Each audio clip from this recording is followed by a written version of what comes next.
G'day everyone, Kate from the Narrate team here. This week as we continue in our series, Want It, Have It, Wish I Didn't, Adam unpacks a rather controversial topic, submission. Jumping back into Want It, Have It, Wish I Didn't, we've got this week, and then next week we're going to talk about this, the empty nest thing, and something that I've kind of challenged myself to do research for my own purposes, and I think it'll be helpful next week, whether you're single or married or do have an empty nest. But this morning, I think maybe the best way to start is to get you thinking about the most awkward things you've ever said. Okay? Because you're from Narrate, so I know you're good at them. Like, you wouldn't like this place. Caleb and I were laughing last gathering because Sarah's like one of the smoothest people on the planet, and yet we even managed to make her feel awkward last gathering. So that just proves like we're an awkward bunch. So think about your awkwardness, and as you do so, I got to put these shoes on because there's this word picture, speaking of awkward. So I really wish I would have got those socks with the suspenders, like before they had elastic. By the way, I've got 3 pairs of these, size 12, if you need some shoes when we're done. So as I do this, you need to be thinking about your awkward stories, okay? Because I know you've got them. $14.99 from Amazon, in case you're jealous. They smell like rubber. They just reek. I opened them in the bag and I'm like, what died in this bag? So what I would like to do is create a visual for you that mostly involves making an idiot out of myself. But this is how much I love you. And if we don't have church here, see, what I was thinking too with the fumes is even if the sermon isn't compelling, you'll be stoned, so you'll leave happy. Good to go? No Instagram, please. So, speaking of awkward stories, this is going to have to go with me on this one for a little while. And it'll be a little more awkward in a couple weeks, too, because we're going to have a goat and a high priest up here. But I digress. I was thinking about this myself. I see here several months ago, there's this guy that started hanging out here, young leader, bright guy, and we kind of hit it off and we're connected on several levels. And can I just say this before I get further? I'm not racist. Okay, let's just establish that. Like, Adam's not racist. Say that out loud. Adam's not racist. I noticed early on in our friendship that he was dark complected and had dark hair, which, okay, so he's not German. And it's not like I'm like caught up in like, what nationality is this guy? But you think about these things, right? And then we were having lunch, and he was telling me that he was from Deer Lodge. And I don't know why I created this association in my head, but for some reason, I associate Deer Lodge with Native Americans. Makes no sense other than the fact that deer is in the name. But like, for whatever reason, like I've always assumed like that was a reservation community. And so we were having lunch at Taco del Sol, and he said the word Deer Lodge again, and I said, so, I can't remember how exactly, like how does one mention this? I'm not even sure how I pulled it off. It's so awkward. But I said, oh, so you're Native American. He said, what do you mean I'm Native? Well, you're from Deer Lodge. He's like, what does Native American have to do with a Deer Lodge? And I was like, oh, it's lodge grass. Oh, okay. And then he said, no, I'm not Native American. I'm Korean. Yeah, it was fantastic. When I crawled out from underneath the table, I just gave him brochures to all the other churches in town and told him to pick which one and let me know where he was going to start going. The other one was more recently. I was hiking with a friend. We had the boys and the fish were running on the reds or whatever that's called. I just pretend to understand these things and just say yes to the opportunities. So we were hiking with the boys by Hauser Lake there, and I don't know if we hiked for a mile or so. And when you come back, if you ever hiked that trail from the dam, kind of down along the river there, and you kind of look down on it. When we were coming back, we were probably a quarter mile from the dam, and there's this trail that kind of shoots off the side, like lots of them do. And we looked up ahead, and we were probably about 100 yards from that trail, and this couple popped out from that trail that we both knew. He and I both knew. The boys know. She's the daughter of some really good friends of ours. And they, in hindsight, had one of those like, hi, dang, was hoping not to see you here, kind of awkward, those exchanges. And they had that like, do we stay and talk? Do we not stay and talk? But if you have little kids who look up to older people, they're in their 20s, I mean, it was too late for them really to decide because in moments' notice, the boys stormed the castle, went, running up to them, hey. So we walked up to him, and I knew, so here's some context. So it was her and her boyfriend, and the week before, we were standing in the lobby between gatherings after the 8:30, and her parents were sharing with me and some other people standing there that week, she was there too, by the way, but that week, he, the boyfriend, had stopped by and asked their permission to ask her to marry him. That was the context. So, like in my head, I go, oh, okay, and there's that awkward, like, how am I going to make conversation? I don't know what I'm going to do here. So when I got up to him, that was the information I used. And I just walked up to her and him, and I said, hey, so congratulations.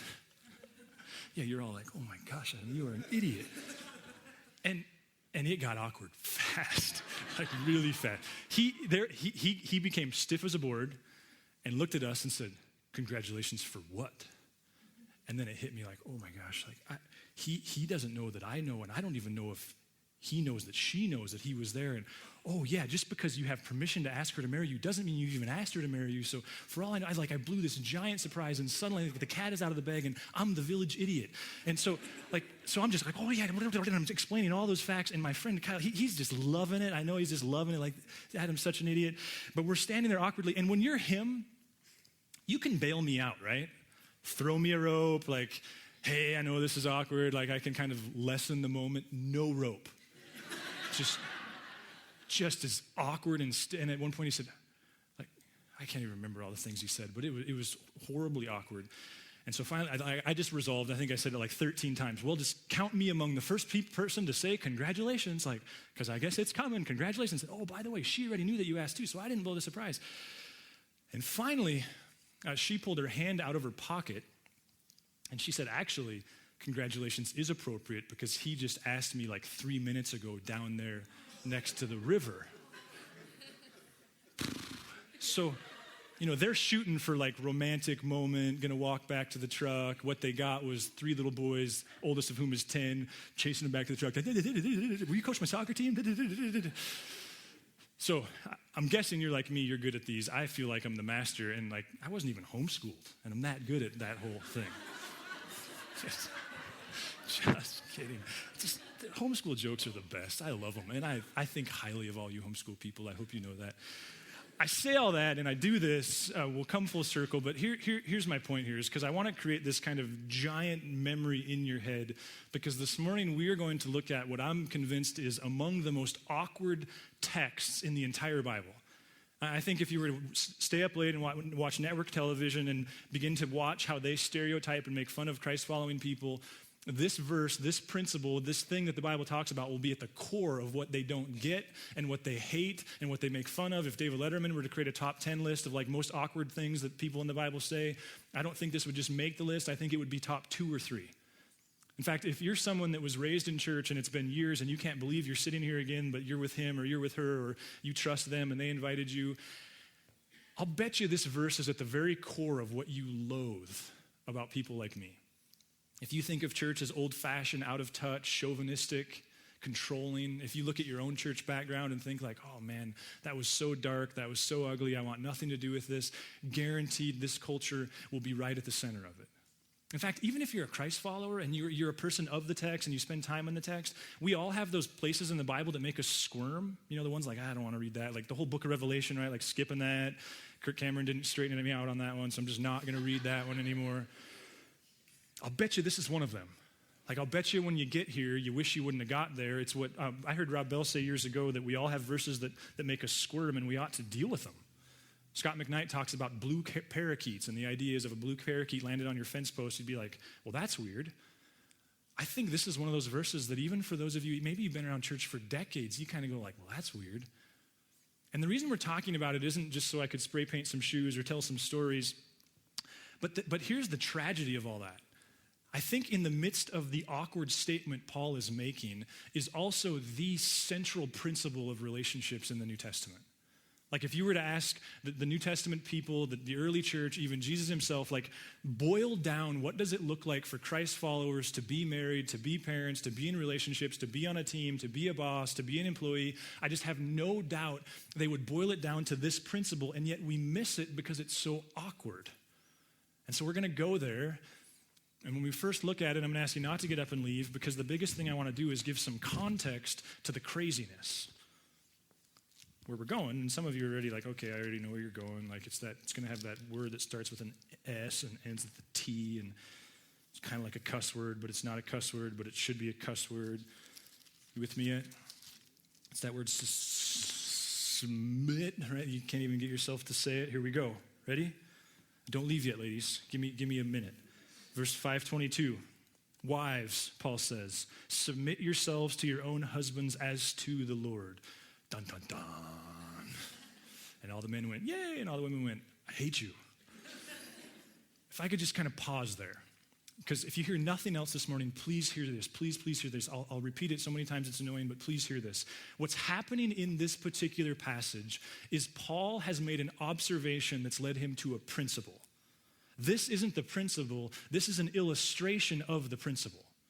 Like, this isn't his aha moment. This is him going, well, this is how this applies to you if you're a parent. This is how this applies to you if you're a wife. This is how this applies to you if you're a husband. It's him working through the details of it.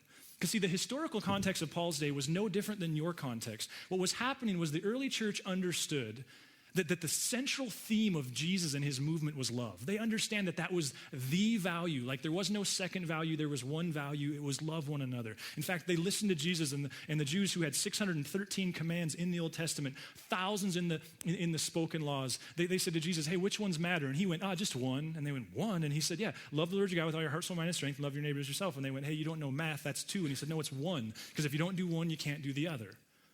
So what they were trying to reconcile is what you try to reconcile when you walk into your 11th grade English class. It's what you're trying to reconcile as you're engaged. It's what you try to reconcile as you're the boss at work.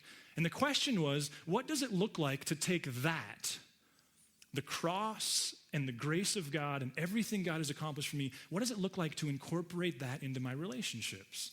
And what Paul's dealing with in this passage is, what does it look like to incorporate it into my marriage, into my home? Like, what would this look like? How would we do this? See, he knew what you know, and that is that the home wins. That Freud was right to a very large degree, that what happens to us in our homes shapes us more than anything else.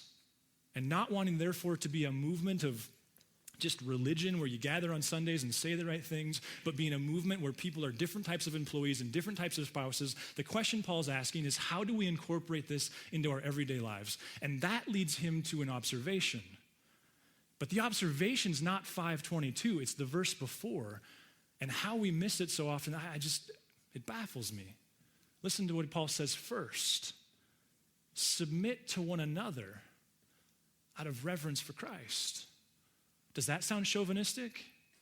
Does that sound like men wear the pants? Does that sound like, hey, there's this kind of gender power structure? No, see, Paul's going, okay, what would it look like if we incorporated this into our bossdom and our husbanddom and our parentdom and our wife? Like, what would it look like? Oh, I got it. We would submit to one another. And the key phrase is out of reverence for Christ. See, it's not because of how great of a spouse he is. It's not because of how amazing of a woman she is. That has nothing to do with it. It's out of reverence for Christ. In other words, the same thing that would cause you to walk back there to the sign-up sheet and go, yep, I'll get up at 8:30 on the 19th and I'll scatter Easter eggs for an hour and a half. The same thing that would cause you to drop a check in the offering bag. The same thing that would cause you to stand and sing. Paul's going, when you get to that place where you're wondering, Lord, how do I express my gratitude? Well, here's how you do it, he says. When you're talking about relationships, it's called mutual submission. And then you in your own time, go back and read Ephesians 5. What you see is he goes, okay, so here's what this looks like for wives. Here's what this looks like for husbands, which, by the way, he tells husbands to die. Here's what this looks like for children. Here's what it looks like for parents. Here's what it looks like for slaves. Here's what it looks like for masters. But what you'll see is all he's really trying to do is avoid redundancy. He's not saying it looks different so much as he's saying everybody should submit to everybody else, and it'll be this equation that doesn't work on paper, but it'll lead to transformation. That's the tension. That's the observation. It's what ought to be, according to Paul, the hallmark of Christian relationship, what Andy Stanley calls the North Star of relationships. I've been studying nutrition, like eating and sleeping, things like that. I'm actually excited. I think it's going to flesh out into a message in June. But one of the terms that I've been really spending a lot of time with is this term anchoring. It's something behavior psychologists use to explain why people do what they do and don't do what they do. And the image is, I think, brilliant, because if you've ever been in a boat and you've dropped an anchor, you kind of get the picture. Like, okay, you're kind of there. You might drift a little bit from there, but you're kind of there. What they're talking about with anchoring is it explains so much with regard to human behavior, like your home is an anchoring thing and the environment you experience at home is an anchoring thing. It also applies to sales. Like the psychology of salesmanship, for better and for worse, is that if you're told it's $100, your thinking about its value is anchored there. And so when they hear 80, boom, suddenly it's all relative, right? It's anchoring. It applies to nutrition. Did you know that the average person, they say they've conducted studies after studies after studies, that you tend to eat 50% more of whatever you eat first when you sit down for a meal? So if you sit down to a meal and you've got a steak and you've got vegetables and you've got a bun and you've got mashed potatoes and some broccoli, what they're saying is the thing you eat first, you'll eat 50% more of that thing, starch, protein, vegetables, whichever one it is, than anything else over the course of the meal. And so one of the cheap nutrition tricks that they're beginning to teach is just eat your broccoli first, and you'll be amazed at how many more vegetables you eat. Now, it also applies when you eat out, and you've probably seen this play itself out as soon as I talk about it, and they say the more people in the group, the more this is true, but the first person to order anchors what everybody else orders. So like if you're out to eat and you're like, I really want to eat healthy, what they say you want to do is order first. Because if the first person orders a hamburger, then when you showed up and you're going, I should have a salad, but man, the chicken strips look good. If the first person orders the hamburger, you're going chicken strips. But if the first person goes salad, you're going salad. It's anchoring. Here's a trivial one. Ever wonder why McDonald's has salads? And you're like, who gets a salad at McDonald's? Nobody. Here's what they understand. It's an anchoring thing. What they know is that if there's not a salad on the menu, you have enough self-control to not go there. They've studied this. But if it's on the menu, then you'll justify going there. And then once you get in the drive-thru, what they know statistically is you lose the self-control because you're anchored on, when you are in the drive-thru, you don't think salad, you think hamburger. Isn't that weird? Crazy? Okay. Point is simply this. What Paul's saying is drop anchor on mutual submission. That's what this looks like in the context of relationship. That's what God has for you. Listen to the way he says it in Galatians. I just love, it's kind of like if you buy a silver Ford truck, pretty soon everything you see is a silver Ford truck. Same idea. Like the more you study this, the more you see it everywhere in the text. Watch this. You, my brothers and sisters, were called to be free. Love that verse, right? But do not use your freedom to indulge the flesh. How do you use it? Rather, serve one another humbly in love, for the entire law is fulfilled in keeping this one command. Love your neighbor as yourself. In 6:2, he says it this way, carry each other's burdens, and in this way, you fulfill the law of Christ. So here's the question.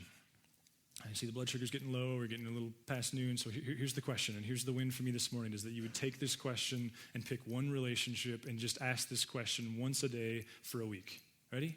Because I think this question, it didn't originate with me, but I think it brilliantly unpacks and kind of unfolds everything, all the power of this principle. Here it is. Ready? What can I do to help? Go ahead, put that up there. What can I do to help? Just once a day. If you're married, what would happen if just once a day you went, hey, what can I do to help? Like if you're a student, you don't have to pay me for this, but I just gave you gold, because here's what's going to happen. Your mom comes home from school, or your mom comes home from work, or you come home from school, and you look at her and you go, hey, Mom, what can I do to help? It's a win-win, because she's going to be in such shock that you can just leave, because it's going to take like an hour for her to recover from that. So you can go to your room and you can play video games, you can listen to music, whatever you want to do, and you'll still get credit for asking the question, but she'll be too surprised to actually have come up with anything for you to actually have done.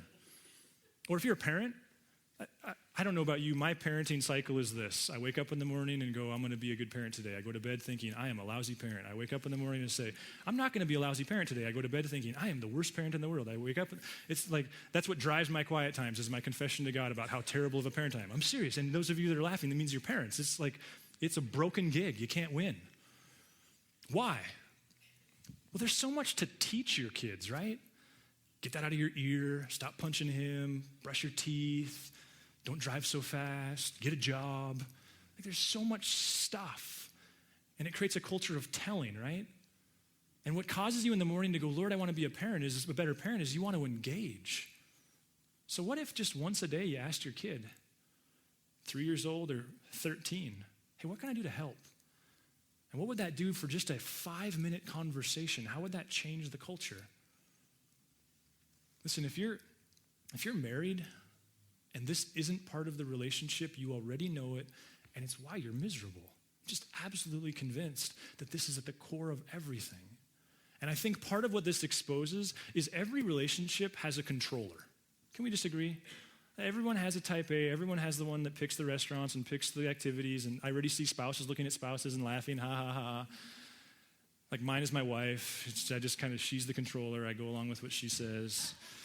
That was a joke. Two things here. You've got to know who you are. Because if you're the controller and you have no idea that you wear that hat, then you have no idea how overbearing you can be. And I sit across from marriages all the time where one spouse is so overbearing and I just want to hug the other spouse because you can see how they're like a little puppy dog beat all the time.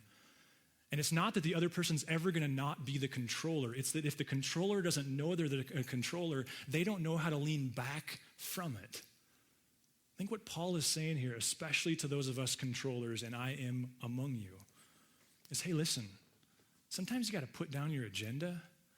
Sometimes you got to back away from that. Sometimes what makes you a successful business person is different, supposedly, than what makes you a successful spouse. And ask the question. So here we go. We're going to practice. Ready? You're going to all say it together. What can I do to help? Try that. Ready? What can I do to help? One more time. What can I do to help? Yeah. Now, where's the danger? The danger is, especially if you're a student, you're going, dude, I ain't asking that question because I'll be raking dog poop until I'm 60. Like, ain't happening, right? Like, no way. If you're a spouse, you're going, no way, because my wife brings home those boxed furniture things from Target and I have to figure them out and there's parts missing all the time. I'm not doing it. Like, it's torture. Here's the good news. See, what Jesus did was he said, hey, Father, what can I do to help? And the Father said, no, seriously, like, what can I do to help? Well, you could step through the veil. You could put skin on. But you'll need to be second. And in fact, you'll need to die. See, the good news is 99.999% of the time, you're not going to die. Might cost you some hobbies. You might eat food you might not prefer. You might be a part of activities that you wouldn't prefer to be a part of. There's lots of things that might happen. But you're not going to die. And the other part of the pushback, and listen, I'm first in line with this pushback. That is like, wait a minute. Is this kind of communist, socialist thing where suddenly nobody's in charge and we don't need any bosses, just everything's flat, no one's telling anybody what to do, no one has any authority? Listen, I'm right with you. Like leadership by committee, I'm out. Anytime I'm invited to be a part of something and it's clear that there's not a leader other than these 8 people who sit around tables and drink coffee and no one really knows who's in charge, nope. Because I'm like probably many of you, like I'm just convinced that for better or for worse, when things happen, there's a leader in charge making things happen. This isn't about authority. This isn't about like we won't know who's going to pick the restaurant. We won't know like what color to paint the house. This isn't about this. Paul is not threatening the place of authority or the role of authority. This has everything to do with how you use authority. Listen, if you're a man and you're of the persuasion that God put you in charge, then be in charge. Just like Christ was, the same way Christ was, who loved the church so much he died for it. You ever heard anybody say like, I don't think Jesus is the head of the church? Couldn't possibly be because he died. No. He's the head of the church because he died. The New Testament, the early church, they didn't think that authority shouldn't exist. What they did think was the more authority you have, the better servant you better be. This isn't about no one being in charge. It's about how you use it. Listen, if you're here and you're not a Christ follower, this is nothing but like free advice. Take it, use it. I think it'll work for you. But as we wrap up, I do want to make this point. If you are a Christ follower, you don't have a choice. And I know that sounds strong, but this is so at the core of the way Jesus defines life in the church. Listen to the way Paul says it in Romans. Again, like it's like the silver ford. Like everywhere you go, you see Paul teaching this principle. In Romans 5, if I could get there. Listen to this. He says, you see, at just the right time, when we were still powerless, Christ died for the ungodly. Not those who deserved it. Not because it was his perfect timing, but because it was like when you needed it. Very rarely will anyone die for a righteous person, though for a good person someone might possibly dare to die. But God demonstrates his own love for us in this. While we were still sinners, Christ died for us. Where do we get off thinking we have a choice? It's at the very ethos of how Christ defined his church. And what's brilliant is the way modern science is confirming all this. Did you know that the pleasure centers in your brain, they've watched this on an MRI. Just heard Dr. Cloud talking about this week. The pleasure centers in your brain that light up when you have good food or good sex are the same pleasure centers that light up when you give. The exact same brain chemistry. Which means if you could get all three, you might just disappear. We may never see you again. Seriously, listen, I am a controller, and I understand how everything is defined by you getting your way. Christ's definition of happiness is the exact opposite. Not that you would do this and be miserable, but that when you don't get your way is when you're most alive. And it's just not a spiritual principle. Like neurology is now confirming this. Which brings us to the red shoes and all their stupidity. I heard something this week that just was like, that is the most brilliant thing I've ever heard. It was Andy Stanley, and he was talking about Dorothy and the Wizard of Oz. With me yet? And what does she do during the whole show? She's looking. What's she trying to find? She's trying to figure out how she can get home. And what does she learn in the end? She's had her way home with her the whole time. It's the ruby red slippers, right? That's what she needed all along. See, here's what Paul is unpacking for us, is that if you're not careful, you'll spend a lifetime miserable in relationships. And you'll be trying to figure out, like, Lord, what book do I need to read, and what conference I need to go to, and what sermon I need to hear? How do I have better relationships? And the whole time you had what you needed. And if you resist this principle, you'll spend your whole life trying to figure out happiness, and you've had it the whole time. In the form of Christ, who said, just die to yourself. So let me ask you this. Who this week are you going to ask, what can I do to help? If you would like to engage further with Narrate Church, you can find contact information online, www.narratechurch.org. We would love to hear from you.